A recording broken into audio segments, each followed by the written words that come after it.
பிஸ்மில்லாஹிர்ரஹ்மானிர்ரஹீம். அல்ஹம்துலில்லாஹ் வஹுவ வலியுஸ் சாலிஹீன் வலா உதுவான இல்லா அலல் ஆலிமீன். சும்ம ஸலாத்து வஸ்ஸலாமு அலா நபியினா வ ஹபீபினா வ குர்ரத்தி அயுனினா முஹம்மது இப்னி அப்துல்லா வ அலா ஆலிஹி வ ஸஹ்பிஹி வஸல்லம். அம்மா பஅத்.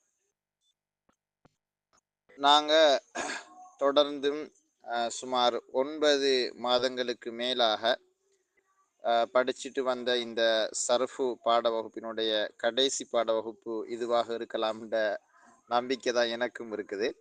ஏன்னா இந்த பாடத்தோட பெரும்பாலும் சரஃபு சம்பந்தமான ஏராளமான விஷயங்கள் நம்ம அல்ஹம்துலில்லாஹ் பார்த்துட்டோம். இந்த கடைசி பாட வகுப்புல நம்ம இன்ஷா அல்லாஹ் வந்து பாபு நசப் அல்லது பாபு நிஸ்பா அப்படின்னு சொல்லி ஒவ்வொரு சரஃபு கிதாபுகள்லையும் அல்லது நஹு கிதாபுகள்லையும் இந்த தலைப்பு இருக்கும். கூடுதலாக நஹு பாட புத்தகங்கள்ல தான் இந்த சரஃப் இந்த செய்தி இருக்கும். ஆனால் இது நஹுவை விட அதிகம் சரஃபுக்குத்தான் பொருத்தமான ஒரு தலைப்பாக நான் பார்க்கிறேன். என்ற பார்வை அப்படித்தான் இருக்குது. இது என்ன பாடம் பாபு நிஸ்பா அல்லது பாபு நசபுங்கிறது உங்களுக்கு எல்லாருக்கும் தெரிஞ்சது. நீங்க விரும்பாமலோ அல்லது அறிஞ்சோ அறியாமலோ உணராமலோ இந்த பாடத்தை படிச்சு தான் இருப்பீங்க அல்லது தெரிஞ்சு தான் இருப்பீங்க.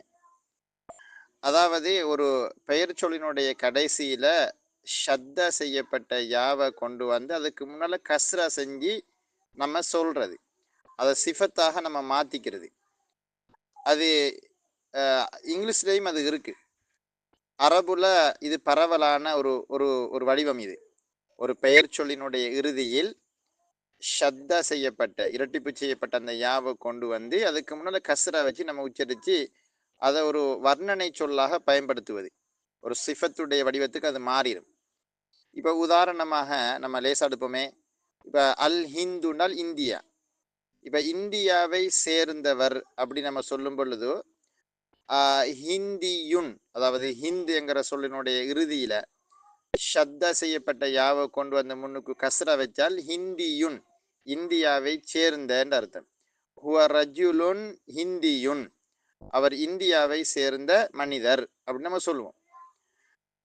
அப்ப இதுல இலக்கண விதி என்ன அல்லது வந்து இதனுடைய சர்ஃபு வேர்ட் கிளாஸஸ் இதுல எதுல வருகுது அப்படின்னு பார்த்தா இங்க ஒரு சேஞ்சஸ் நடக்குது. இப்ப சர்ஃபுனா என்ன? மாற்றம் தானே. ஒரு சொல்லில் வரக்கூடிய ஒரு அதிகரிப்பு அல்லது மாற்றம், அதான் சர்ஃப். அப்ப அப்படி பார்க்கும் பொழுது இங்க என்ன செய்யப்படுதுன்னா, ஒரு பெயர் சொல்லினுடைய இறுதியில ஷத்தா செய்யப்பட்ட ஒரு யா மேலதிகமாக எடிஷனலி நம்ம அங்க என்ன செய்யறோம்? சேர்க்கிறோம், மேலதிகமாக சேர்க்கிறோம்.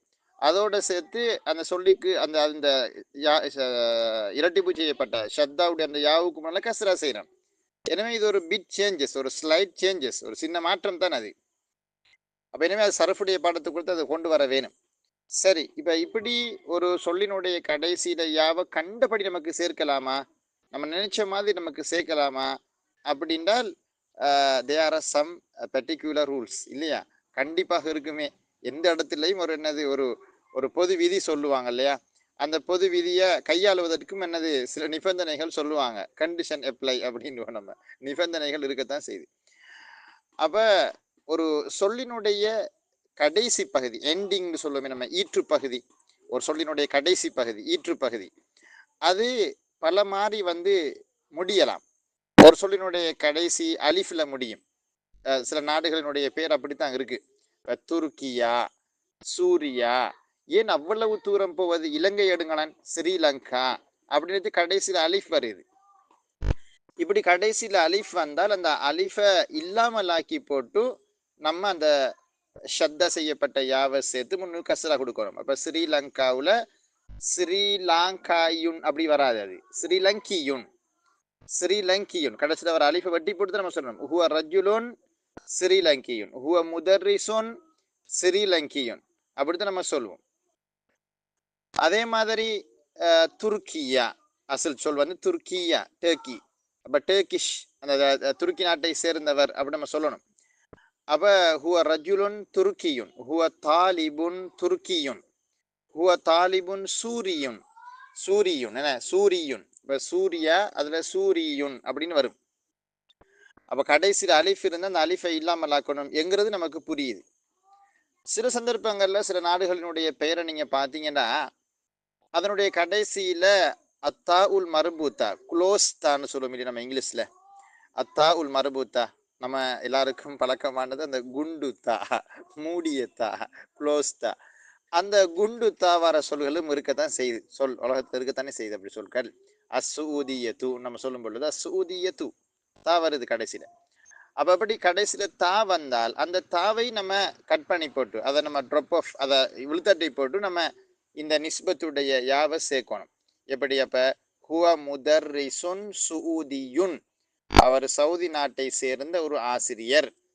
ஹுவ முசாஃபிருன் சுஊதியுன். அவரு அந்த நாட்டுக்குரிய பயணி. ராகிபுன் சுஊதியுன் அப்படின்னு நம்ம சொல்லுவோம் இல்லையா? அந்த சவுதியை சேர்ந்த ஒரு பெசேஞ்சர் அப்படின்னு நம்ம சொல்லிக்கிறது. இது நமக்கு புரியுது. நமக்கு இது ஒரு புரிகிற ஒரு பாடம் தான். அப்ப நம்ம இந்த நிஸ்பத்துடைய யாவை ஏன் நம்ம சேர்க்கிறோம்? ஒரு காரணம் சொன்னோம் என்றால் அந்த நாட்டை சேர்ந்த, அதற்கு உரிய அப்படின்னு கருத்து. இப்ப இது தமிழ்ல ஒன்று சேர்ந்த, இப்ப இந்தியாவை சேர்ந்த, சவுதியை சேர்ந்த, இப்ப நாடுகள்னு வரும் பொழுது அந்த கருத்தை நம்ம கொடுக்கறதுக்கு லேசி. சவுதியை சேர்ந்தவர், இந்தியாவை சேர்ந்தவர், இலங்கையை சேர்ந்தவர் அப்படின்னு. நம்மளும் Sri Lanka, Sri Lankan, Indian, Japanese, Chinese அப்படின்னு நம்ம மாத்திக்கிறோம் தானே. நம்மளும் இங்கிலீஷ்லயும் அப்படித்தான் நம்ம மாத்திக்கிறோம். அது நமக்கு புரியுது. அப்ப அந்த நாட்டை சேர்ந்தன்று வரும். இன்னொன்று சம்டைம்ஸ் சம்டைம்ஸ் எப்படி வரும்னால் ரீதியான ஒரு கருத்து தமிழ் நம்ம சொல்லுவோம் இல்லையா? உதாரணமாக இஸ்லாமிய ரீதியான, சூழல் ரீதியான, நாகரீக ரீதியான, இந்த ரீதியான தமிழ்ல ஒரு சொல்லொன்று இருக்குது. அந்த கருத்தும் அதுக்கு வரும். உதாரணமாக நம்ம அதை இங்கிலீஷ்ல எப்படி சொல்றதுன்னு எனக்கு சரியா விளங்கல. இங்கிலீஷ்ல எஜெக்டிவாக ஆக்குறதுக்கு ஒரு சொல்ல எஜெக்டிவாக, ஒரு சாதாரணமான ஒரு நவுனை எஜெக்டிவாக மாத்துறதுக்கு பல வடிவங்கள் இருக்கு. அது இங்கிலீஷ்ல தனி தனி அது தனி அதில் தனி வடிவம், தனி ரூல்ஸே அதுக்கு இருக்கு. சிலதில் கடைசியில் ஐசி வரும். உதாரணமாக அரபிக், அரபிக், இஸ்லாமிக் அப்படி ஐசி முடியும் சில சொற்களுக்கு. இன்னும் சிலர்களுக்கு ஐஓயுஎஸ் வரும் இல்லையா? நம்ம நிறையவே ஐஓயுஎஸ் போடுறது. இன்னும் சிலனுடைய கடைசியில் FULL அல்லது ஒரு எல் அப்படி மாதிரி வரக்கூடிய அந்த ஃபுல் அப்படிங்கிற அந்த சஃபிக்ஸை நம்ம சேர்த்துக்குவோம். இன்னும் சில இடங்களில் OR முடியும். இன்னும் சிலதில் லெஸ், அதாவது லெஸ் அப்படி இந்த லெஸ்ங்கிறது சேரும். இப்படி பல மாதிரி இருக்கு. அது இங்கிலீஷுக்குரிய விடியும். அரபிக்கில் அப்படி அல்ல. அரபிக்கில் எல்லாத்துக்குமே கடைசி இந்த ஷத்தா செய்யப்பட்ட அந்த யாவும் அதுக்கு முன்னால கஸ்ராவும் வாரை அந்த அமைப்பு தான் வரும். இப்போ நம்ம அல் அரபுன்னு எடுத்தோம்னால் அரபியுன், என்ன அல் அஜம் அல்லது அஜம், இந்த அஜமியுன், அரபியுன் வ அஜமியுன் அப்படித்தான் வரும். இஸ்லாம், இஸ்லாமியுன் அப்படி வரும். இப்ப எல்லா வகையான சொற்களுக்கும் இப்படி கொண்டு வர இயலுமா அப்படின்னு கேட்டால் நம்ம அதை அப்படி நமக்கு ஒரு ஒரு ஒரு ஒரு என்ன ஓப்பனாக அதை நமக்கு விட இயலாது. அப்படி நம்ம எல்லா சொல்லுக்கும் அப்படி எல்லா பெயர்ச்சொல்களுக்கும் அப்படி கொண்டு வர இயலும் அப்படி நமக்கு சொல்ல இயலாது. தேவைக்கு ஏற்ற மாதிரி நம்மளோட வாசிப்பு திறன் நம்ம வாசிக்கும் நம்ம கண்டுகொள்ள இயலும். உதாரணமாக நம்ம நம்ம அல் அதபியூன்னு சொல்றோம் இல்லையா? அல் அதபி விதமாக நாங்கள் சொல்லுவோம் ஹாதா கலாமுன் அதபியுன், இது ஒரு அதபியத்தான பேச்சு. அப்படி அதபியத்துன்னு அர்த்தம் இலக்கிய அதாவது லிட்ரேச்சரோட சம்மந்தப்பட்டது. அப்ப அப்ப அந்த மாதிரி கலாமுன் அதபியுன்னு இப்போ அதப்னு சொல்லுக்கு அதபியும் நம்ம சேர்க்கிறோம். இப்ப எல்லா சொல்லுக்கும் நமக்கு போட இல்லாது. இப்போ உதாரணமாக நம்ம பைத்த பைத்தியுன், தார தாரியுன், ஹதீகத்துன் அல்லது இந்த புஸ்தான் எல்லாத்துக்குமே அப்படி நமக்கு எல்லாத்துக்கும் போட இயலும்னு நமக்கு சொல்ல இயலாது. தேவைக்கு போடலாம். இப்போ புஸ்தான் நமக்கு போடலாம். புஸ்தானியுண்டா தோட்டக்காரர், இந்த கார்ட்னர் அப்படின்னு கருத்து வரும். இனி பைத்துக்கு பைத்தியுன் அப்படின்னு சொல்றல்ல, நம்ம அப்படி சொல்ற தேவையும் நமக்கு வாரல்ல. அது டைம்ல மதரசாவுக்கு மதரசியுன் அப்படி நம்ம சொல்றோம் இல்லையா? அல் மதரசியா, உதாரணமாக அல் ஹயாத்துல் மதரசியா, பாடசாலை வாழ்க்கை, இப்போ ஸ்கூல் லைஃப் அப்படின்னு நம்ம சொல்லிடுறோம். அதே மாதிரி அல் ஹயாத்துல் ஜாமிஇயத்து, கடைசியில் தா இருந்தால் அதை வெட்டி விட்டு இப்போ ஜாமிஇயு நம்ம சொல்றோம். ஜாமிஇயா, அல் ஹயாத்துல் ஜாமிஇயா, யூனிவர்சிட்டி லைஃப் அப்படின்னு சொல்றோம். சரி, இப்ப நமக்கு இங்க உள்ள சில பொதுவான விதிகளை சொல்லி கொண்டு போறாரு பாருங்க. முதலாவது என்னன்னா, இப்ப நம்ம நிஸ்பத்துடைய யாவை சேர்க்கக்கூடிய சொற்கள்ல நான் ஏற்கனவே உங்களுக்கு சொன்னேன், கடைசியில ஒரு அலிஃப் இருந்தால் அந்த அலிஃபை இல்லாமல் ஆக்கணும். அதே மாதிரி கடைசியில முன்னஸை காட்டக்கூடிய அந்த தா இருந்தால் அந்த தாவை இல்லாமல் ஆக்கணும். இங்க பாருங்க காட்டிக்கிறாங்க, மக்கா என்கிற ஒரு முன்னஸான சொல். மக்காவை சேர்ந்த மக்காவை சேர்ந்த ஒரு மனிதர் அப்படின்னு நம்ம சொல்ல தேவைப்படுது. அப்ப ஹுவ ரஜுலுன் மக்கியுன் அப்படின்னு நம்ம சொல்லுவோம். அது மாதிரி இப்போ சுஊதியாவில் வந்து அலிஃப்லாம் வரும் அதுக்கு அஸ்ஸூதியத்து. அப்போ அதில் நம்ம வந்து ஹுவ ரஜுலுன் சுஊதியுன் அப்படி சொல்லுவோம். இப்போ ஃபாத்திமாவுக்கு நம்ம நிஸ்பத் செஞ்சது ஃபாத்திமியுன், ஃபாத்திமியாக்கள், அதாவது இஸ்லாமிய வரலாற்றில் ஃபாத்திமியாக்கள் ஒரு வகையான ஷியாக்காராக்கள் வாழ்ந்திருக்காங்க. நமக்கெல்லாம் தெரியும் ஃபாத்திமியாக்கள். அவங்களுடைய காலத்தில் தான் இந்த கூடுதலாக கந்தூரிகள் என்னது உருவாக்கப்பட்டதெல்லாம் இந்த ஃபாத்திமியா ஷியாக்கள் கால பகுதிகளில் தான் உருவாக்கப்பட்ட நமக்கு நல்லாவே தெரியும். சரி, அப்போ அந்த அந்த ஃபாத்திமா உடைய அந்த வாரிசுகளுக்கு தான் நம்ம ஃபாத்திமா நாயின ஹசன் ஹுசைன், அந்த ஃபாத்திமா நாயினுடைய வாரிசுகளுக்கு அல் ஃபாத்திமியூன் அப்படின்னு சொல்லுவாங்க. சரி, அதுக்காக அடுத்தது வந்து என்னென்றால் அன்னது நசப் இலல் இஸ்மில் மக்சூர். இப்போ மக்சூரான இஸ்ம்டால் ஒரு வகையான இஸ்ம் இருக்குது. நம்ம அது சரஃபில் நம்ம படித்தோம், எனக்கு தெரிய ஞாபகத்துக்கு இல்லை, நான் படிச்சிருக்காட்டு இங்கே சொல்லிடுறேன். அல் இஸ்முல் மக்சூர் சொல்லி நம்ம சுருட்டப்பட்ட இஸ்ம் என்று தமிழில் மொழிபெயர்க்கிறோம். இந்த அல் இஸ்முல் மக்சூர்னா என்னென்னா அது ஒரு ஒரு ஒரு டேர்ம் வேர்டு, அது ஒரு டெர்மினாலஜி, அது ஒரு கலை சொல். அது அல் இஸ்முல் மக்சூர் என்கிறதுக்கு நம்ம தமிழில் சொல்லுவோம் என்னென்னு கேட்டால், ஒரு சொல்லினுடைய கடைசியில் லாசிமத்தான அலிஃப் வந்து முன்னுக்கு ஃபத்துஹா வார, கடைசியில் ஒரு அலிஃப் வந்து அதுக்கு முன்னுக்கு ஃபத்துஹா வந்திருக்கும். அப்படிப்பட்ட சொற்கள். இப்போ உதாரணமாக நம்ம சொல்வதாக இருந்தால் அசான்ற சொல்ல எடுத்து பாருங்க. அந்த இதுல இருக்கு 423 பக்கத்துல கடைசியில 3 உதாரணம் காட்டியிருக்கிறான். அதுல அசான்ற சொல்ல பாருங்க, அந்த சொல். இப்ப இந்த கடைசியில வந்து அலிஃப் வந்திருக்கு. அப்ப எப்படி அலிஃப் வந்தால் அதே மாதிரி இன்னொரு சொல் காட்டிக்க பாருங்க, வந்து மீனா அல்லது முனா என்கிற சொல்ல வந்து முனா அல்லது மீனா.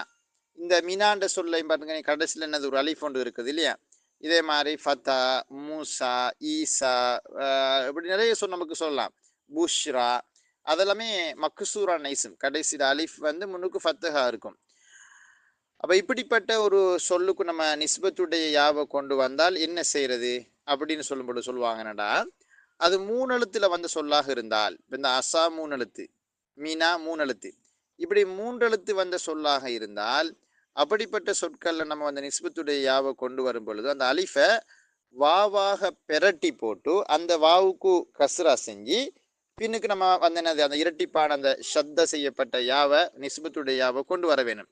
அப்ப அசாவுக்கு நிஸ்பத் செஞ்சால் அசவியுன் அப்படி சொல்றதா இல்லையா அது 2வது விஷயம். அப்படி சொல்ல இயலுமா, அது என்னத்துக்கு நோக்கம், அசாட தடி தானே, பிரம்பு தானே, ஒரு கேன், அதுக்கு நம்ம சொல்ற ஒரு தடி, ஒரு பிரம்பு, ஒரு ஸ்டிக்கு, ஒரு குச்சிக்கு சொல்ற அசாண்டு பிரம்பு தடின்னு சொல்லுவாங்க. அப்ப அதுக்கு என்னத்துக்கு நிஸ்பத்துடைய யாவெல்லாம் போடணும் அப்படின்னு நம்ம நல்லா யோசிச்சு பார்த்தா ஒரு தேவையொன்று இல்லைதான் அசில்ல. ஆனா அப்படி ஒரு சொல்லொண்டு வந்தால் நம்ம எப்படி அதுக்கு வந்து நிஸ்பத்து பண்றது அப்படின்னு கேட்குற அந்த இலக்கண விதிக்கு தான் சொல்றாங்க, சர்ஃப் விதிக்கு தான் சொல்றாங்க. நீங்க என்ன செய்யுங்கன்னா அந்த அலிஃபை வந்து 3 எழுத்துல வந்திருந்தா அந்த அலிஃபை நீங்க என்ன செய்யுங்க வாவாக பெரட்டி அந்த வாவுக்கு கஸ்ரா செஞ்சு போட்டு பிறகு நீங்க ஷத்து செய்யப்பட்ட யாவை கொண்டு வாங்க. எனவே அசா அசவியுன், மீனா மினவியுன். அப்ப மீனாவை சேர்ந்தால் மினவியுன் அப்படின்னு வரும் அப்படின்னு சொல்றாங்க. அதே சந்தர்ப்பத்தில் ஒரு மக்சூரான இஸ்ம் வருகுது, அதாவது கடைசி அலிஃப் தான் வருகுது. அப்படி கடைசி அலிஃப் வந்து அதற்கு பிறகு இங்கே தவறு ஒன்று நடந்திருக்குது இல்லையா, அந்த உதாரணம் பிழைச்சி போயிருக்குது இந்த இதில்.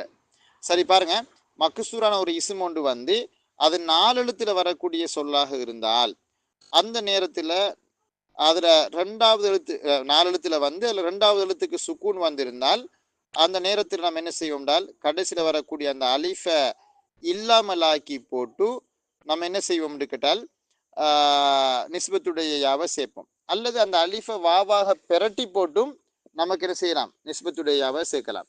திருப்பி ஒரு சொல்றேன் பாருங்க, ஒரு மக்சூரான இஸ்ம் வருது, அதனுடைய மொத்த எழுத்துக்களினுடைய எண்ணிக்கை 4. அதுல 4 எழுத்து வரும்பொழுது 2வது எழுத்துக்கு சுக்கூன் வருது. நல்ல வளங்க எடுத்துக்கணும். 4 எழுத்து வருகுது, 4 எழுத்துல 2வது எழுத்துக்கு சுக்கூன் வருது.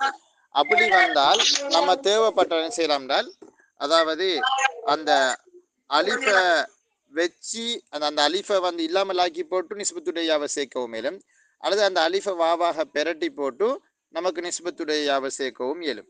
உதாரணம் காட்டிக்கிறாங்க பாருங்க. இங்க கானா, கானா ஒரு நாட்டு பேர் இங்க தந்திருக்காங்க அந்த உதாரணத்தை. நான் அதை உங்களுக்கு வேண்டாம் டோச் பண்ணி காட்டுறேன், எங்கே இருக்குதுன்னு இந்த இருக்குது. இந்த நான் அதை டோச் பண்ணி காட்ட சொல். கானா. அப்போ ஒரு கானா வந்து ஒரு நாட்டுற பெயர். அப்போ இந்த கானா நாட்டை சேர்ந்தவர் அப்படின்னு நம்ம எப்படி சொல்றது? கானியுன் அல்லது கானவியுன் ரெண்டு மாதிரியும் சொல்லலாம்.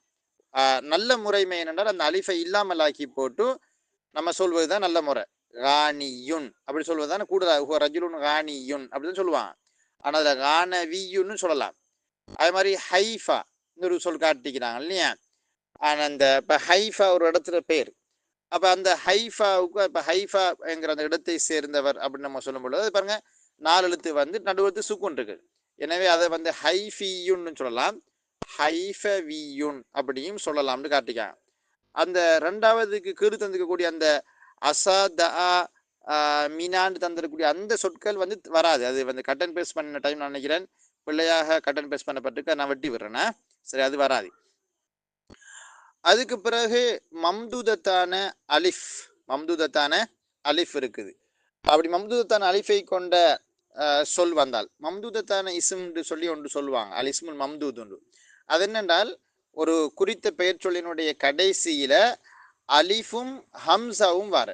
ஒரு குறித்த பெயர் சொல்லினுடைய கடைசியில் அலிஃபும் ஹம்சாவும் வந்தால் அதுக்கு நாங்க சொல்ற அல் இஸ்முல் மம்தூதுன்னு சொல்றேன். இதை சில உஸ்தாத்மார் எப்படி சொல்லி கொடுப்பாங்கன்றால் கடைசியில் 2 அலிஃப் வார, அதாவது நெடில் ஓசையோட வரும். நெடில் ஓசை இப்போ அது வந்து குரில் ஓசை, ஒத்த அலிஃப் தானே, அதனால வந்து ஒரு அலிஃப் மட்டும் வந்ததுனால அது வந்து குரில். இது வந்து நெடில் நீண்டு வரும். எப்படி உதாரணமாக நம்ம இங்கே ஒரு உதாரணம் காட்டியிருக்கிறாங்க எங்களுக்கு. லியா உன், இன்ஹா உன், இபுதிதா உன் அப்படி நீண்டு வரும். இப்படி வரக்கூடிய சஹ்ரா உ ஹதுரா உன் வருது. இப்போ இப்படி அல் இஸ்முல் மம்தூதாக இருந்தால் அது பல கோணங்கள்ல வரும். அதில் ஒரு வடிவம் என்னன்னு கேட்டால் இப்படி இந்த மாதிரி இந்த ஒரு அலிஃபும் ஒரு ஹம்சாவும் வந்துட்டாலும் நம்ம அதுக்கு அல் இஸ்முல் மம்தூதுன்னு சொல்லிடுவோம். அப்படிப்பட்ட அல் இஸ்முல் மம்தூதாக இருந்தால் அதில் நாங்கள் பார்க்கணும் அதில் வரக்கூடிய அந்த ஹம்சா இருக்கே கடைசியில் வருமே ஒரு ஹம்சா, அந்த ஹம்சா அஸ்லியத்தான ஹம்சாவாக இருந்தால் அது எப்போ சாத்தியம் என்று கேட்டால் பெரும்பாலும் ஒரு ஃபியலினுடைய மஸ்தராக இருந்தால் அந்த நேரங்களில் வந்து அந்த பெயர் சொல் வந்து மஸ்தராக இருந்தால் ஒரு ஃபியலினுடைய மஸ்தராக இருந்தால் பெரும்பாலும் அந்த ஹம்சா அந்த அசில் ஹம்சாவாக இருக்கும். அப்படி இருக்கும் பொழுது நம்ம நிஸ்பத்துடையாவை கண்ட மாதிரி நமக்கு சேர்க்கலாம். அப்படின்னா நம்ம நினைச்ச மாதிரி நிஸ்பத்துடையாவை பின்னால் சேர்த்து விட்டா சரி. உதாரணமா பாருங்க, நாங்கள் ஒரு சொல் எடுப்போமே இபுதிதா உன். இப்போ இபுதத அசில் சொல் பத, அதானே அசில் சொல் பத ஆரம்பித்தான், அதுதான் இபுதத இஃப்தால வசன். இப்போ இதில் இபுததையில் வந்து இபுதிதா உன் அது ஒரு மத்து. அப்போ மத்து வரும்பொழுது மம்தூத். அவ இபுதிதா உன் என்கிற சொல்ல நம்ம நிஸ்பத்துடைய யாவை சேர்த்தால் இபுதிதா ஈயுன். நம்ம சொல்லும் தானே வந்து அல் மதரசத்துல் இபுதிதா ஈயத்து, அல் முஸ்தவல் இபுதிதா ஈயு நம்ம சொல்கிறோம். நம்ம அதாவது ஆரம்ப நிலை பிரைமரி லெவலுக்கு சொல்கிறேன். அப்போ இந்த ஆரம்ப நிலை பாடசாலை, ஆரம்ப நிலை அப்படின்னு ஆரம்ப நிலை பிரிவு அப்படின்னு நம்ம சொல்லுவோம் இல்லையா? அல் கிஸ்முல் இபுதிதாயி, அல் முஸ்தவல் இபுதிதாயி, அல் மதரசத்துல் இபுதிதாயியா அப்படின்னு நம்ம நிறைய சொல்கிறோம். அப்போ இந்த சொல்லுக்குள்ள வரக்கூடிய அந்த கடைசியில் வர ஹம்சா வந்து அந்த அஸ்லியத்தான ஹம்சா. அஸ்லியத்தான ஹம்சா என்ன அர்த்தம்? அது அந்த சொல்லுலேயே வார ஹம்சா. அது அப்படியாக இருந்தால் நம்ம நிஸ்பத்துடையாவை நம்ம கடைசியில் சேர்த்து விட்டால் சரி, எந்த மாற்றமும் நம்ம செய்ய வேண்டியதில்லை. இதே மாதிரி தான் இப்போ அன்ஹா யுன்ஹி இன்ஹா அன் அப்படி வரும் பொழுது அந்த ஹம்சா வந்து அஸ்லியத்தான ஹம்சா தான் அது. ஏன்னா அது அந்த அன்ஹா யுன்ஹிங்கிற அந்த ஃபியல்ல இருந்து வந்த அந்த ஹம்சா. அப்போ என்னமே இதில் இன்ஹா ஈயுன், இன்ஹா ஈயுன் அப்படின்னு நிஸ்பத்துடையாவை நம்ம நேரடியாக சேர்த்துருவோம். இதில் நம்ம கூட நமக்கு யூஸ் ஆகிற சொல் வந்து இந்த இபுதிதா ஈயுன் என்கிற சொல் தான். எனவே அந்த இபுதிதாங்கிற சொல்லை நீங்கள் விளங்கெடுத்தீங்கன்னா உங்களுக்கு அதில் லேசாக கண்டுபிடிச்சிக்கிறதுக்கும் லேசி. ஏன்னா அதில் பத அசில் ஹம்சு அசில் ஹம்சுன்னு நமக்கு விளங்குது. ரெண்டாவது சில சந்தர்ப்பங்களில் அந்த ஹம்சாவில் அந்த ஒரு அலிஃபும் ஹம்சாவும் வரும் பொழுது ரெண்டாவது வர ஹம்சா வந்து பெண்பாலை காட்டக்கூடிய ஹம்சா. அப்போ அப்படின்னா அது பெரும்பாலும் வந்து மேலதிகமான ஹம்சாவாக இருக்கும், ஜாயிதான ஹம்சாவாக இருக்கும். அப்படி அந்த பெண்பாலை காட்டக்கூடிய அந்த மம்தூதத்தான இஸ்மில் வரக்கூடிய ஹம்சாவாக இருந்தால் அந்த சந்தர்ப்பங்களில் நம்ம என்ன செய்யறது? சொல்லுவாங்க ஹம்சாவை நீங்கள் வாவா பெரட்டுங்க, வாவாக பெரட்டி அதுக்கு கஸ்ரா செஞ்சு திருப்பி நீங்கள் வந்து என்னது நிஸ்பத்துடையாவை சேருங்க. உதாரணமாக சஹ்ரா உ பாலைவனம், சஹ்ரா உல் அசில் சொல் வந்து சஹர தான், நல்லா யோசிச்சு பார்த்தால் சாதும் ஹாவும் ராவும் தான் அடிப்படை சொற்கள். அதுக்கு பின்னால் வரக்கூடிய அந்த அலிஃப் ஹம்சா வருதே, அந்த ஹம்சா அது பெண்பால்னு காட்டக்கூடிய வார ஹம்சா. அது அது எப்படி நமக்கு தெரிஞ்சு கொள்ளலாம்னா மேலதிகமான ஹம்சாவாக அது இருக்கும். எனவே இப்ப இதுல நம்ம பாலைவனத்தை சேர்ந்த அப்படின்னு நம்ம சொல்லும் பொழுது சஹ்ராவியுன், சஹ்ராவியுன் அப்படித்தான் நம்ம சொல்லுவோம். இப்ப இதுக்கு இது எந்த மாதிரி கட்டங்கள் நம்ம பயன்படுத்துற, உதாரணமாக நம்ம சொல்வதாக இருந்தால் பாலைவன மணல்கள் நம்ம சொல்ல போறோம், அல்லது வந்து பாலைவன வீடுகள், அல்லது பாலைவன என்னது தோட்டங்கள் அப்படின்னு, பாலைவன தோட்டங்கள் சொல்ல சரியா பொருத்தா தமிழ்ல பொருந்தாது இல்லையா. அப்ப இந்த பாலைவன அப்படின்னு நம்ம சொல்ல நெல்லுங்க பிள்ளைகள் ஒரு நிமிஷம்.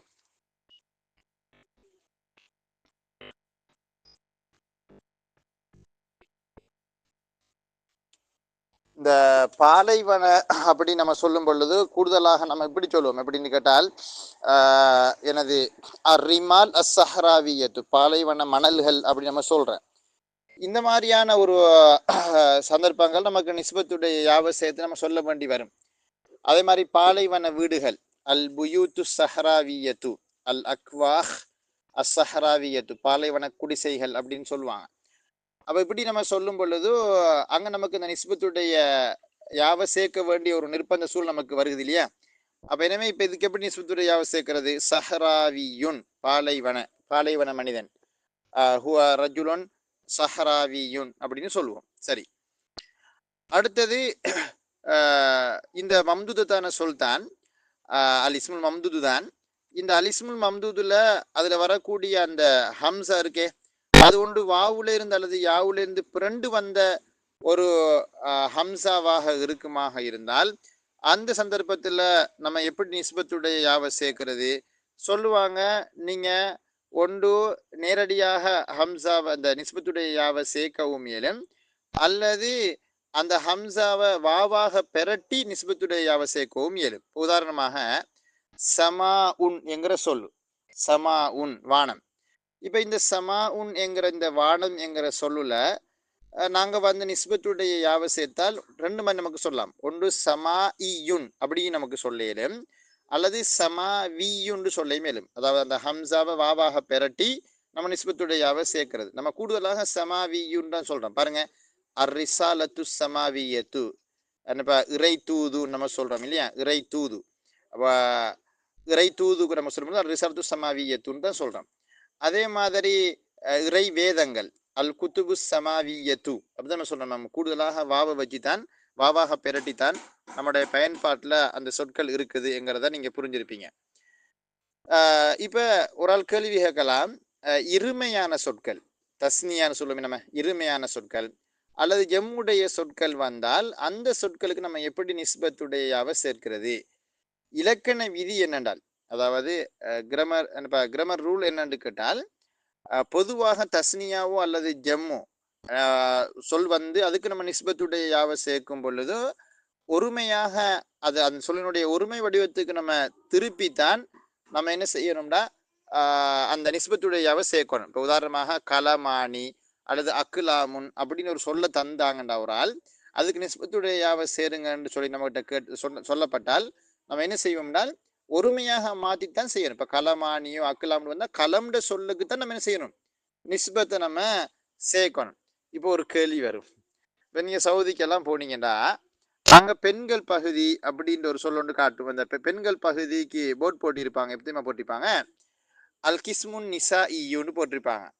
நிசாங்கிறது பன்மையான சொல்லு, அப்ப எப்படி நிஸ்பத்து அது சரியானதா அப்படின்னு கேட்டால், இப்போ உதாரணமாக சொல்லுவாங்க வந்து மலாபிஸ் நிசா ஈயா, பெண்கள் ஆடைகள் அப்படின்னு போட்டிருப்பாங்க. நாங்கள் சொல்லுவோம் இந்த இடத்துல இம்ரஅத்துன் என்கிற சொல் வந்து பயன்படுத்த இயலாது. ஏன்னா நிசாவுன் என்கிற சொல் வந்து பெண்களுக்குண்டே உள்ள ஒரு தனிச்சொல். அதை வந்து நம்ம அதுக்கு அதே சொல்லில் ஒரு முஃப்ரதான சொல்லொண்டு இல்லை. இம்ரஅத்துண்டு ஒரு பெண்ணுக்கு சொல்ற சொல் இருக்கு இம்ரஅத்துண்டு, ஆனால் அந்த நிசாவுன் என்கிற சொல்ல வேற சொல்லொண்டு இல்லை என்கிறதுனால ஆக்கள் வந்து அப்படியே பயன்படுத்திட்டாங்க. அல் கிஸ்மு நிசாயி பெண்கள் பகுதி, அதே மாதிரி அல் மலாபிஸ் நிசா ஈயா பெண்கள் ஆடைகள் அப்படின்னே சொல்லி வச்சுட்டாங்க. நமக்கு இனி ஒன்றுமே செய்ய இயலாது. இப்போ ஒரு கேள்வி வரும் என்னன்னு கேட்டால், இப்போ முலாஃப் இலைஹி ரெண்டு வந்தால் எப்போ நிஸ்பத்தை நம்ம முலாஃபுக்கு சேர்ப்பதா முலாஃப் இலைக்கு சேர்ப்பதா? இப்போ உதாரணமாக நம்ம மிக பிரபலமான ஒரு உதாரணம் தான் முகமது இபின் அப்துல் வஹாப், அப்படித்தானே? இப்போ முகமது இபின் அப்துல் வஹாப், இப்போ எல்லாக்களும் வஹாபின்னு ஏசுறாங்க இல்லையா? இப்போ உண்மையிலே முகமது இபின் அப்துல் வஹாப், இப்போ அப்துல் வஹாப்ல அப்துக்கு சேர்த்து நம்ம அப்தி என்று சொல்வதா, வஹாபுக்கு சேர்த்து வஹாபின்றா? நாங்கள் சொல்லுவோம் முலாஃப் இலைஹி வந்தால் முலாஃப் இலைஹிக்கு தான் நிஸ்பத்துடையாவை சேர்க்கணும். எனவே அப்துல் வஹாபுக்கு நிஸ்பத்து வந்து அப்தியுன் இல்லை வஹாபி தான், அப்படித்தான் வரும். உதாரணமாக வந்து நம்ம ஒரு ஆளுக்கு பேர் வச்சிருக்கிறோம்னு வச்சுக்கோங்க, அப்துல் ரஹ்மான்.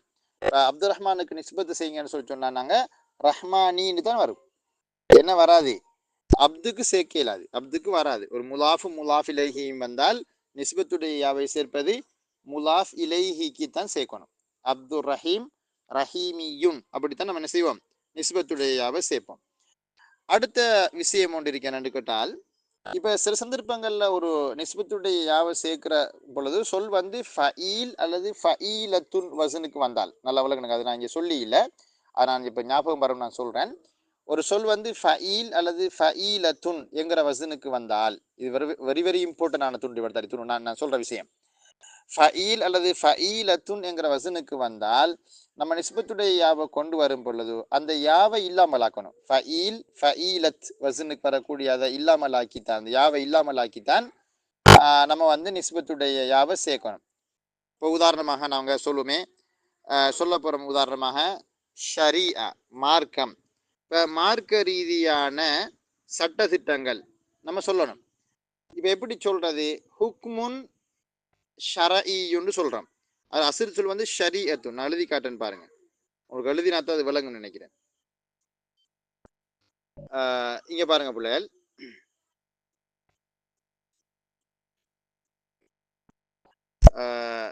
நான் லேசா எழுதுறேன்னு உங்களுக்கு விளங்குதான்னு பாருங்க. ரெட் இடத்துல எழுதுவோம் இல்லையா? இந்த அறிக்கை சொல் பாருங்க, ஷரீஅ இதானே சொல். இந்த ஷரீஅவுக்கு நீங்க எனக்கு நிஸ்ப செஞ்சு காட்டுங்க. பொதுவாக நம்ம கடைசியில் குண்டுத்தா வந்தால் குண்டுத்தாவை இல்லாமல் ஆக்கணும், ஏன்னா தா மறுபூத்தாவை இல்லாமல் ஆக்கணும். இப்போ ஷரீஉன்னுங்கிற சொல்ல வந்துட்டு இப்போ இதுக்கு நம்ம ஷரீஇயுன்னு சொல்லுவதா அல்லது நம்ம இந்த யாவை விழுத்தடுவதா? இந்த யாவை விழுத்தடணும், விழுத்தாட்டி ஷரஈயுன்னு சொல்லணும்.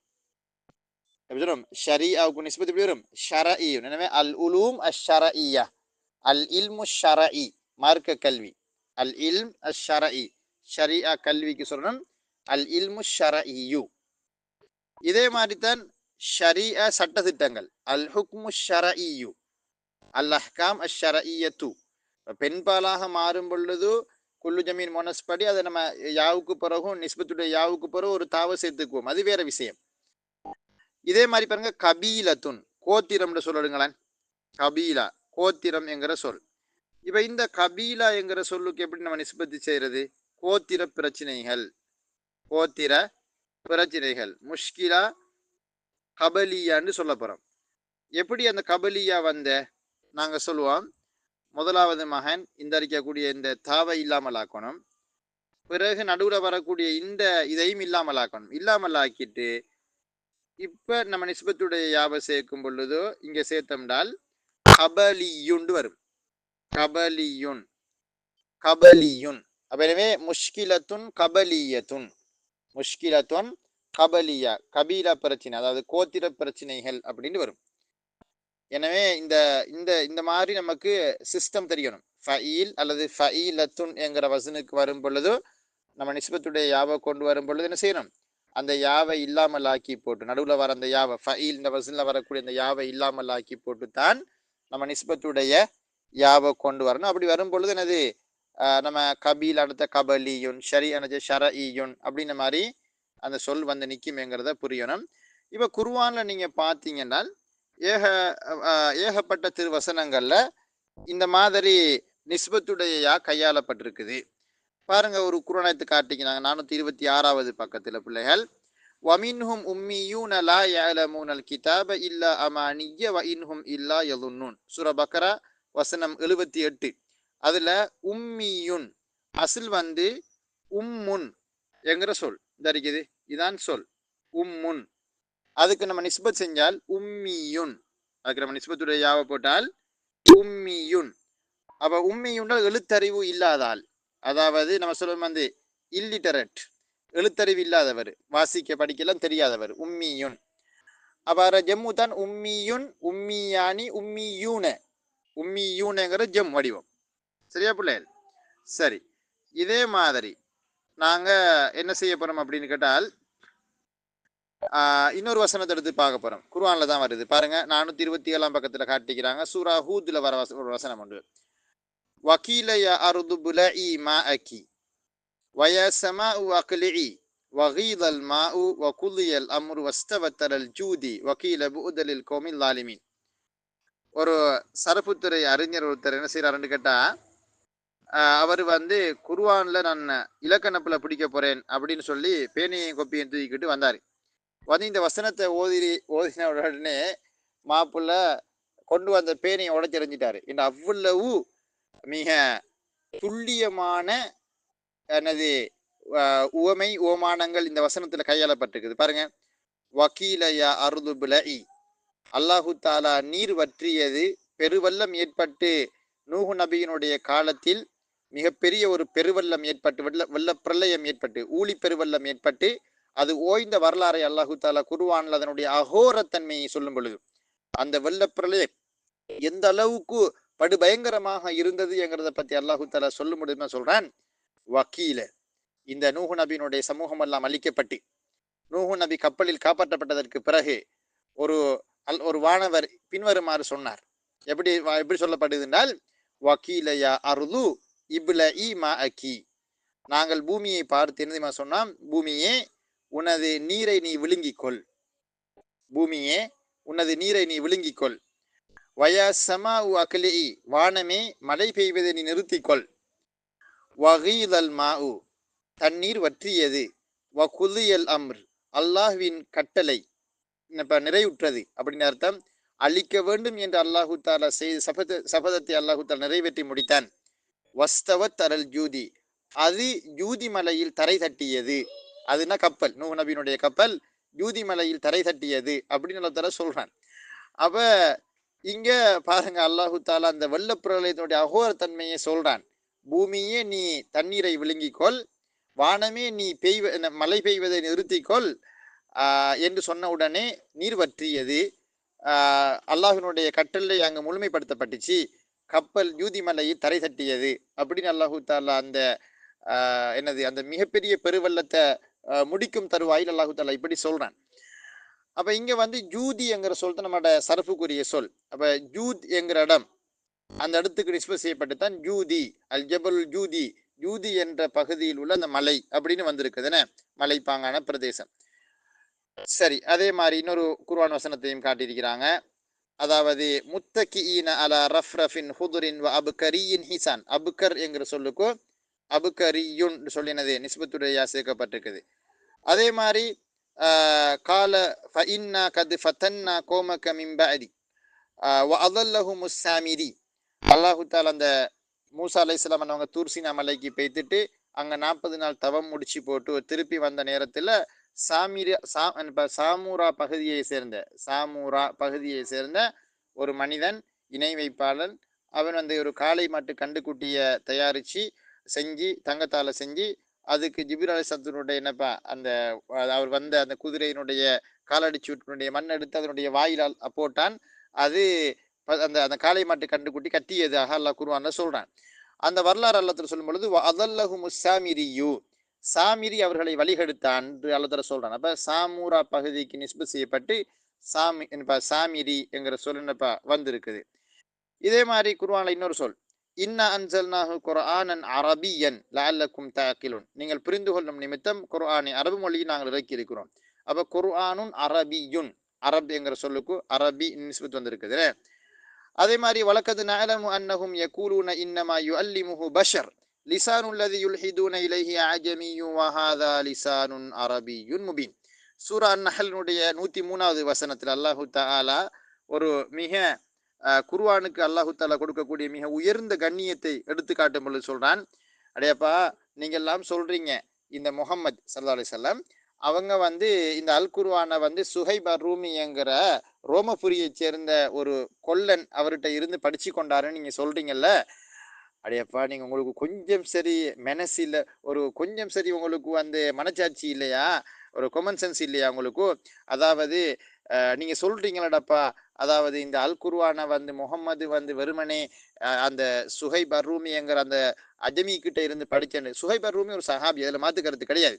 ஆனா அவங்களுடைய வாப்பா அவங்களோட அந்த பரம்பரை நீங்க எடுத்து பார்த்தீங்கன்னா, அவங்க வந்து உரோமபுரியில இருந்து மக்காவுக்கு வந்து, அங்க மக்காவுல அவங்களுடைய வீட்ட, இருப்ப, அவங்களுடைய இஸ்திக்ரார், அவங்களுடைய ரெசிடென்ஸ அமைச்சு கொண்டவங்க.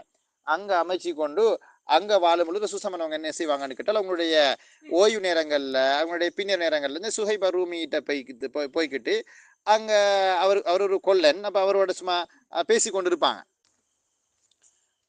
சரி தொடர்ந்தும் பாருங்க. அப்ப இதுல வந்து ஒரு குர்ஆன் சொன்னோம், வலக்கத் நஅலமு அன்னஹும் யகூலுன இன்னமா யுஅல்லிமுஹு பஷர். நிச்சயமாக அவர்கள் சொல்கிறார்கள், இந்த அல் குர்ஆன வந்து ஒரு மனிதர் தான் ரசூலுல்லாவுக்கு கற்றுக் கொடுக்கிறாரு அப்படின்னு சொல்றாங்க. அதாவது சுஹைப் ரூமிகிட்ட இருந்து இவர் அந்த அல் குர்ஆனை வந்து படிக்கிறாரு என்கிற அந்த குற்றச்சாட்டு ரசூலுல்லாவுக்கு வைக்கப்பட்டுச்சு. உண்மையிலே அல்லாஹுடைய தூதர் வந்து இந்த சுஹைப் ரூமி கிட்ட இருந்து இந்த குர்ஆனை படிக்கல. சுஹைப் ரூமி ஒரு நல்ல மனிதர். அவர் வந்து அவங்களோட வாப்பா ஆக்கரெல்லாம் உரோமபுரியில இருந்து மக்காவுக்கு வந்து அங்க குடியமர்ந்து அங்கேயே அவங்களோட வாழ்க்கையை தொடங்கி கொண்டு போனவங்க. அப்படி இருக்கும் பொழுது கொள்ளர் தொழில் தான் வந்து சுஹைப் ரூமி அவங்களோட வாப்பா பரம்பரை எல்லாமே செய்கிறவங்க கொள்ளர் தொழில் தான் செய்வாங்க. அப்போ நபி அவங்களும் என்ன செய்வாங்கன்னா, அவங்களோட ஓய்வு நேரங்களில் அந்த சுஹைப் ரூமியோட போற கதைச்சிட்டு இருக்கிற அப்படி செய்கிற. அப்போ இதை வச்சு இவன் என்ன சொன்னான்னு கேட்டால், முகமது நபி அந்த சுஹைப் ரூமி கிட்ட இருந்து தான் இந்த அல் குர்ஆனை படித்ததாக. முகமது நபியை பொறுத்த வரையில் அவர் எழுத வாசிக்க தெரியாதவர் உண்மையிலே. அப்போ இவர்கிட்ட இருந்து எழுத வாசிக்க படிச்சிருக்கணும் முதலாவது. அப்படி சுசனம் பண்ணவங்க எழுத வாசிக்கிறதுக்கெல்லாம் ஒரு முயற்சி எடுக்கலை. அப்போ அப்படி இருக்கும் பொழுது சுஹைப் ரூமி கிட்ட இருந்து நான் படித்தேன்னு சொல்லி எப்படி சொல்றது? சொல்லலாது. அது அல்லாஹு தஆலா மறுக்கும் பொழுது சொல்றான், அடையப்பா நீங்க சொல்றீங்க என்னது ஒரு மனிதர் இவருக்கு கற்றுக் கொடுத்தண்டு லிசானுல்லதி யுல்ஹிதுன இலைஹி ஆஜமி. அதாவது அசல்ல சுஹைப் ரூமிக்கு ஒழுங்கு அரபு வராது. அவருடைய பாச வந்து அந்த ஹீப்ரு லாங்குவேஜ் அது. அப்ப அவருக்கு ஒழுங்கு அரபே வராது. அப்படி இருக்கும் பொழுது இந்த அல் குர்ஆன் வந்து மிக உயர்ந்த இலக்கிய நடையில இருக்கு. அப்படி இருக்கும் பொழுது உங்களுக்கு எப்படிப்ப மனச்சாட்சி வருகுது, ஒரு அஜமி கிட்ட இருந்த அல் குர்ஆனை படிச்சேன்னு சொல்லி? அது ஒரு ஒரு மிகப்பெரிய அபாண்டம் இல்லையா? அது நடக்கவே வாய்ப்பே இல்லையே. வஹாதா லிசான் அரபியின் முபீன். அல் குர்ஆன் மிக தெளிவான உயர்ந்த அரபு மொழியில இருக்குது. அது உங்களுக்கு மனச்சாட்சி இல்லையா அப்படின்னு அல்லாஹ் தஆலா கேட்கிறான். அப்ப லிசானுல்லதி யுல்ஹிதூன இலைஹி, யாரிடம் இருந்து அவர் அல் குர்ஆனை கற்றுக்கொண்டதாக நீங்கள் குற்றம் சாட்டுகிறீர்களோ அவர் இருக்காரு இல்ல, அந்த கற்றுக் கொடுத்தவர் நீங்க சொல்றீங்கல்ல, அந்த சுஹைப் ரூமி இருக்காரு, அவர் அஜமி, அவர் அரபி அல்ல, அஜமி, அவர் அஜமி அவரு. ஆனா வஹாதா லிசானுன் அரபி, இது நம்ம குர்ஆன் என்ன பாசையில் இருக்குது, அரபு மொழியில இருக்குதுங்க அப்படின்னு அல்லாஹு தஆலா சொல்றான். சரி, அடுத்தது வலவ் நஸ்ஸல்நாஹு அலா பஅதில் அஜமியீன லகாலு, இல்லையா? அந்த அதுல வந்து அஜமின்ற சொல்லித்தானே அங்கேயும் வந்திருக்குது. மாகான இப்ராஹிம் யஹூதியன் வல நஸ்ரானியன். இப்போ பாருங்க, இப்ராஹிம் அலைஹிஸ்ஸலாம் அண்ணவங்களை பத்தி அவங்க சொல்லும் பொழுது எல்லாரும் சொல்லுவாங்க எப்படின்னா, பைத்தியமா, இப்ராஹிம் அலைஹிஸ்ஸலாம் அண்ணவங்க அவர் யூத மதத்தை தான் கடைப்பிடிச்சாரு, அவர் என்னது கிறிஸ்தவ மதத்தை கடைப்பிடிச்சாருன்னு சொல்லி கிறிஸ்தவர்களும், யூதர்கள் அவர் யூத மதத்தை கடைப்பிடிச்சாருன்னு சொல்லியும் சொல்றாங்க. அல்லாஹ் தஆலா சொல்றாரு, அப்படியெல்லாம் ஒண்ணும் இல்லடா, அவர் யூத மதத்தை சேர்ந்தவரும் அல்ல, அவர் கிறிஸ்தவ மதத்தையும் சேர்ந்தவர் அல்ல, அவர் முஸ்லிமா தான் இருந்தாரு. வலாக்கின் கான ஹனீஃபன் முஸ்லிமா, அவர் தூய ஏகத்துவத்தை நிலைநாட்டக்கூடிய, ஹனீஃப்னல் ஐ மாயிலுன் லில் ஹக், சத்தியத்தின் பால் முற்றிலும் சாய்ந்த ஒரு மனிதராகவும், முஸ்லிமாகவும் அவர் இருந்தார். ஒமா கான மினல் முஷ்ரிக்கீன், அவர் இணை வைக்கக்கூடியவர்கள் இருக்கல்ல. எனவே இது நல்லது என்ன சொல்ல வரேன்றால், யஹூதிகளும் நஸ்ரானிகளும் நீங்கள் எல்லாம் வந்து இணை வைக்கக்கூடியவங்க. ஏன்னு கேட்டா நீங்க வந்து அல்லாஹ்வை உண்மையாக நீங்க வணங்கலை. எனவே இப்ராஹிம் நபியை நீங்க வந்து ஒரு காலமும் உங்களோட ஆளுன்னு நீங்க சொல்லிடாது. அவர் என்னது கிறிஸ்தவரும் அல்ல, அவர் யூதரும் அல்ல, அது அவர் வந்து ஒரு உண்மையான முஸ்லீமாக இருந்தார் அப்படின்னு அல்லாஹ் தஆலா சொல்லக்கூடிய திருவசனத்துல யஹூதி நஸ்ரானி அப்படின்னு சொல்லி சுபத்துடையா அங்க நடந்திருக்கிறத நம்ம பார்க்கிறோம். அதே மாதிரி மின் ஷஜரத்தின் முபாரக்கத்தின் ஜைத்தூனத்தின் லா ஷர்கியத்தின் வலா கர்பியா, கடைசி குரோனாயத்து நம்ம உதாரணத்துக்கு காட்டினதுல கடைசி குரோனாயத்து. அதில் ஷர்கியுன் அதே மாதிரி கர்பியுன் என்கிற சொல்ப்ப, ஷர்க்குனா கிழக்கு திசை, கர்புனா மேற்கு திசை. அப்போ அங்கே நிஸ்பத்துடைய யா சேர்ந்து இருக்குது. கடைசி அந்த தா சேர்ந்ததுக்கான காரணம் ஷர்கியா கர்பியா என்கிற அந்த மரம் ஷஜரான முன்னுக்கு ஒரு சொல்லு வருது. அந்த சொல்ல பார்த்து தான் அது பெண்பாலுக்கு மாறி இருக்கு. அப்படின்னா சொல்வது ஷர்கியுன் கர்பியுன். அப்போ அல்லாஹு தாலா அவனுடைய பேரொளிக்கு உதாரணம் சொல்லும்போது சொல்றான், மசலு நூரிஹி கமிஷ்காத்தின் ஃபீஹா மிஸ்பாஹுன் அல் மிஸ்பாஹு ஃபீ சுஜாஜா, இல்லையா? அப்போ அல்லாஹ் 70க்கும் அதிகமான பேரொளிகளால் அவன் மறைந்து இருக்கிறான். அந்த ஒளிகளை எல்லாம் நாளைய மறுமையின் அல்லாஹு தாலா அப்புறப்படுத்தும் பொழுது அல்லாஹு தாலாவை பார்க்கக்கூடிய அந்த பாக்கியத்தை நாளை மறுமை நாளில் முஸ்லிம்களுக்கு அல்லாஹு தாலா ஏற்படுத்தி கொடுப்பான். அந்த அல்லாஹினுடைய திருமுகத்தை பார்க்கக்கூடிய பாக்கியத்தை அல்லாஹு தாலா எனக்கு உங்களுக்கு எல்லாருக்கும் தரணும். என்றால் மறைவில் நாங்கள் அந்த இறைவனை நம்புகிறோம். அப்படி இருக்கும் பொழுது இந்த இறைவனை இவ்வளவு காலமாக வணங்கி வழிபட்டு அவனுக்காக எவ்வளவோ விஷயங்களை நம்ம தியாகம் செஞ்சு அர்ப்பணமெல்லாம் பண்றோம். அப்படி இருக்கக்கூடிய அந்த உயர்ந்த இரட்சகனை அவனுடைய திருமுகத்தை பார்க்கக்கூடிய பாக்கியம் நிச்சயமாக இந்த உலகத்தில் நமக்கு இல்லை. ஆனால் மறுமையில் நிச்சயமாக நமக்கு என்னது இறை விசுவாசிகளுக்கு அல்லாஹு தாலா அதை கொடுப்பான். அப்ப அந்த உயர்ந்த இரட்சகன் அவன் தன்னை பற்றி அறிமுகம் சொல்லும் பொழுது அல்லாஹு தாலா பேரொளியால் ஆகியிருக்கான். அந்த ஒளியினுடைய பவர்ஃபுல்லை பற்றி, அதனுடைய கடுமை தன்மையை பற்றியும் அதனுடைய என்னது ஒரு லாவகத்தன்மையை பற்றியும் அல்ல குர்ஆன் சொல்லும் பொழுது மசல் நூரிஹி கமிஷ்கத் ஃபீஹா மிஸ்பாஹ் அல் மிஸ்பாஹு ஃபீ சுஜாஜா. அல்லாஹு தாலாவுடைய பேரொளி ஒரு மாடத்தை போல். அந்த மாடத்துல ஒரு குத்து விளக்கு ஒரு குத்து விளக்கு இருக்கு. அந்த குத்து விளக்கை சுற்றி ஒரு லைட் இருக்கு. அப்படி இப்படின்னு அல்லாஹு தாலா அந்த பிரகாசத்தை ஒளிக்கு மேல் ஒளியாக அல்லாஹு தாலா வர்ணிக்கும் பொழுது அந்த ஒளி விளக்குக்கு கிடைக்கக்கூடிய அந்த ஜெய்தூன் எண்ணெய் இருக்குல்ல, அது எங்க இருந்து கிடைக்குது என்கிறத பத்தி அல்லாஹ் தஆலா சொல்லும் பொழுது சொல்றான், மின் ஷஜரத்தின் முபாரக்கத்தின் ஜெய்தூனத்தின். ஜெய்தூன் என்கிற அருள் பொருந்திய மரத்திலிருந்து அதற்கு என்னது ஒளி கிடைக்கிறது. அந்த அல்லாஹ் தஆலா சொல்றான், லா ஷர்கியத்தின் வலா கர்பிய. அந்த மரம் கிழக்கு திசையிலும் இல்லை மேற்கு திசையும் இல்லை, நடு சென்டர்ல அது இருக்குது. சூரியனுடைய தட்பவெப்பம் அதுக்கு நிலையாக கிடைச்சி கொண்டிருக்கு. அப்படி சாதுரியமா வளர்ந்த மரம் அது.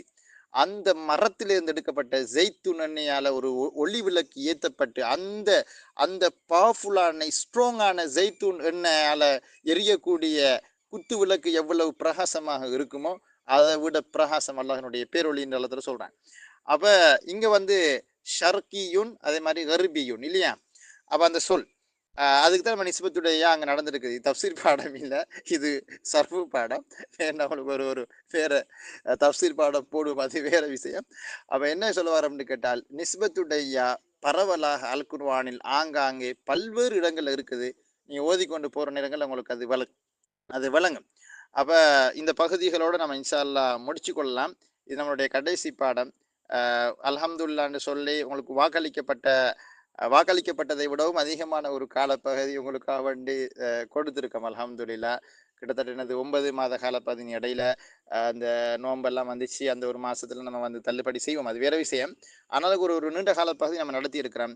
உங்களுக்கு ஒரு செய்தி சொல்லணும் என்னன்னு கேட்டால், அதாவது இப்போ இதோட நம்மளோட அந்த ஜென்ரல் சர்ஃப் கிளாஸ் தான் இது முடியுது. அது இல்லாமல் ப்ராக்டிஸுக்குரிய இதுல என்னது இதுல மற்ற பாட் அப்படின்னா இந்த இதில் சில ஆக்கள் இப்போ மெல்ல கட்படு இருப்பீங்க, அதாவது 6 மணிலேருந்து படிக்கிற பிகினர்ஸ் இருக்கீங்க. உங்களுக்காக வேண்டி தான் அந்த குரூப்பை நம்ம ஸ்டார்ட் பண்ணி செய்கிறோம். எனவே இதில் ஜாயின் ஆகினவங்க அதிலே உங்களுக்கு தாராளமாக ஜாயின் ஆகலாம். எனவே படிக்கிறதுல திருப்தி இல்லை அல்லது கொஞ்சம் ப்ராக்டிஸ் பண்ணிக்கிறோம் அல்லது மேலதிகமாக படிக்கணும்னால உங்களுக்கு என்ன செய்யலாம், இந்த குரூப்பை நான் தான் அழிச்சிடுவேன். நான் அழிச்சா ஆட்டோமேட்டிக்கலி மற்ற ஆக்களும் லீவ் ஆகிறேலும். எனவே உங்களுக்கு என்ன செய்யலாம், அந்த பிகினர்ஸ் குரூப்பில் சேரலும் உங்களோட கோஆர்டினேட்டர்ஸ்மாரோட கதைச்சு நீங்கள் செய்யுங்க. அதில் சேர்ந்து உங்களுக்கு ப்ராக்டிஸுக்கு விருப்பம் இருந்தால் நீங்கள் அதில் சேர்ந்து மேலதிகமாக இன்னும் சர்வ் விஷயங்களை படிக்கலாம். இதே மாதிரி நகு பகுதியும் என்ன நாங்கள் செய்கிறோம் கத்துருன்னதான்னு சொல்லி உங்களுக்கு அதில் சேர்ந்து எனது நகு பகுதிகளும் படிக்கலாம். ஒவ்வொரு நாளும் நீங்கள் ஏதோ ஒரு தொடர்போட டச்சோடு இருக்கும் பொழுதோ உங்களுக்கு இன்ஷா அல்லாஹ் அந்த மொழி வளம் அரபு மொழியில் உங்களை நீங்கள் பட்டு திட்டிக் கொள்ளலாம். அடுத்த விஷயம், நம்ம ஏதாவது குறை பண்ணியிருந்தா கண்டிப்பாக மன்னிச்சிருங்க. குறை நிறைகள் உள்ளவன் தான் மனுஷங்கிறது. சார் சந்திப்போம். உங்களுக்குடைய அந்த சர்டிஃபிகேட் விஷயங்கள் அதே மாதிரி மற்ற விஷயங்கள் அவங்களுக்கு பார்த்து செஞ்சு தருவாங்க. அதை பற்றி ஒன்றும் யோசிக்க வேணாம். என்னுடைய பணி கற்பித்தல் பணி தான். அதை நான் முழுமையாக செஞ்சிருக்கேன் என்கிற திருப்தி எனக்கு இருக்குது. அல்லாஹ்வை நான் முதற்கொண்டு சாட்சியாக வச்சு சொல்வேன். நான் எப்படி தொடங்கினமோ அதே மாதிரி அல்ஹம்துலில்லாஹ் செஞ்சிருக்கேன். வெற்றிகரமாக முழுமையாக முடிச்சிருக்கோம். அந்த விஷயத்துக்கு அனுகூலம் புரிஞ்ச அல்லாஹ்வுக்கே எல்லா புகழும். உங்களுடைய ஒத்துழைப்பு, உங்களுடைய அதாவது உங்களுடைய சப்போர்ட் அது எல்லாத்துக்கும் அல்ஹம்துலில்லாஹ் நான் நன்றி கூறிக்கொள்கிறேன். நான் என் சார்பாகவும் என்னோட சேர்ந்து பயணிக்கக்கூடிய அந்த கல்விக்குழு சார்பாகவும் உங்களுக்கு முழுமையான நன்றிகளையும் வாழ்த்துக்களையும் உங்களுடைய ஒத்துழைப்புக்கு உங்களுடைய ஆதரவுக்கு நான் கண்டிப்பாக சொல்லிக்கொள்கிறேன். ஜஸாக்குமுல்லாஹ் ஹைரன். எதுவும் நீங்கள் பேசணும்னா பேசலாம் தாராளமாக.